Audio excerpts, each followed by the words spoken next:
The crash was sudden and violent. One moment, Kara's transport ship was skimming through the upper atmosphere of some uncharted world, and the next, alarms were screaming and metal was tearing apart around her. She remembered the impact, the darkness, and then silence. When she woke, the sky above her was a deep orange, with two suns casting an eerie glow of a cracked desert landscape. The air was thin but breathable. Beside her, among the wreckage, lay something that made her breath catch. A tall, humanoid figure with gray-blue skin and bioluminescent markings along its neck and arms. It wasn't human. It moved, slowly, groaning in a low, melodic sound that vibrated in her chest more than in her ears. "Stay back," she croaked, fumbling for the emergency beacon in her pack. But it was shattered, just like everything else. The alien blinked at her with black, glassy eyes. Then, surprisingly, it spoke. The words were garbled but understandable, like a translator struggling to keep up. "Alive, you?" "Yes," she whispered, still in shock. "I'm alive." They were the only survivors. Days bled into each other. They made a rough camp near the wreckage, sharing what little rations they salvaged. The alien, he called himself Varric, was not hostile. In fact, he seemed just as desperate to survive as she was. He was strong, able to carry debris, build shelters from scraps of hull, and even locate strange cactus-like plants that contained drinkable liquid. Without him, Kara would have died in the first week. The nights were the worst. The temperature dropped dangerously low, and Kara had no proper thermal gear. She nearly froze on the third night until Varric offered her warmth. His body radiated heat, his skin strangely soft despite its alien sheen. He wrapped himself around her in the darkness, and she felt his heart, or whatever organ he had, thrum steadily beneath her cheek. This is for survival, she told herself, but the comfort of another living being, even a non-human one, soothed something deep in her. The bond between them deepened over time. They learned to communicate better. His species' vocal cords could mimic human speech with practice, and hers adjusted to his melodic language.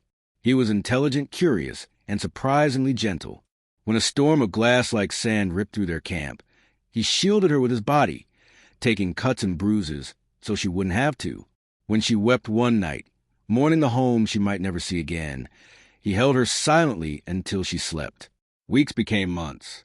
Loneliness and need blurred the lines of what Kara thought was possible. One night, beneath the alien stars, she touched his face, and he didn't flinch away. His markings glowed brighter, where her fingers traced them. When he kissed her, it wasn't like a human kiss, more oppressive warmth and breath. It felt like surrender to something inevitable. After that, they were no longer just surviving. They were living together. The discovery came unexpectedly.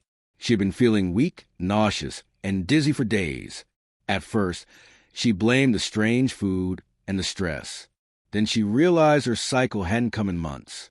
Panic clawed at her chest. She sat outside their shelter, clutching her stomach, when Varric approached. "What is wrong?" he asked, his voice now clear, almost fluent. "I think," she hesitated, then whispered, "I'm pregnant." He tilted his head, uncomprehending. She took his hand and placed it gently on her abdomen. His eyes widened as understanding dawned. He knelt before her, pressing his forehead to hers, a gesture she learned meant deep affection in his culture. "This is life," he said softly. "Ours."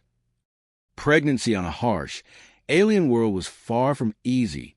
Varric became fiercely protective, never letting her lift heavy objects, always bringing her the choicest food he could find. He even built a small cradle from scavenged metal and soft plant fibers, though he had never seen a human infant before. Despite everything, the danger, the uncertainty, Kara found hope in this new life. She was no longer just waiting to be rescued. She was building something, however fragile, in this strange place. One evening, as the twin suns dipped below the horizon and painted the sky in brilliant golden violet, she sat with Varric, his arm around her shoulders, her head against his chest.